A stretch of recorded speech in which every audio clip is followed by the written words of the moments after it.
নিজের খিচুড়ি খেয়ে এত বাজে রিয়াকশন, তো চলেন শুরু করা যাক কেন হয়েছে। আসসালামু আলাইকুম। এই লাইফে প্রথমবারের মতো খিচুড়ি রান্না করে খেলাম, বা সেটা দেখতে আমার সাথে লাস্ট পর্যন্ত লেগে থাকুন। এখানে রয়েছে ইনগ্রিডিয়েন্টস যেগুলো লাগবে, আপনারা দেখলেই চিনেন। এটার নাম বলে আমার পরিচয় করার দরকার নেই। এটা আলু প্রথমে ভেজে নিলাম, পেঁয়াজও ভেজে নিলাম উইথ তেজপাতা। ওকে, হলুদ দিয়েছি, মরিচ দিয়েছি, এখানে এটা বলার কোনো দরকার নেই, কারণ আমরা বাঙালি বেশি চালাক। আস্তে আস্তে চাল ডাল দিয়ে ভালো করে মিশিয়ে নিলাম উইথ ওয়াটার। ওকে, এরপর ঢেকে দিলাম উইথ দ্যাট ফ্রাইড আলু। ওকে, ইংলিশ বলতে হবে। হ্যাঁ, আচ্ছা, ইগনোর দিস পয়েন্ট, কারণ হচ্ছে এখানে আমার কাঁচামরিচ ছিল না, এর জন্য শুকনো মরিচ দিয়ে চালিয়ে দিছি।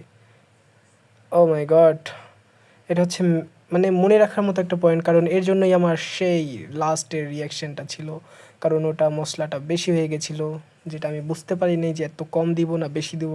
তেল দিয়ে দিলাম, কারণ একটা ভিডিওতে দেখছিলাম তেল দিয়ে।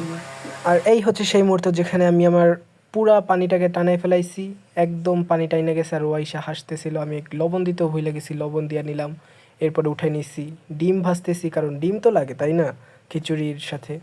এই জন্য ডিম ভাজে নিলাম, প্লেটেও নিয়ে নিলাম, এটাও কি বলতে হবে।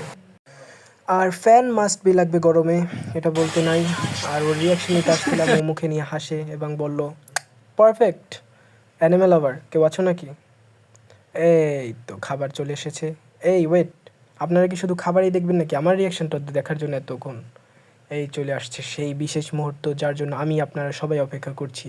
ডিম নিয়ে নিলাম, এরপর অমৃত মুখে নিচ্ছি।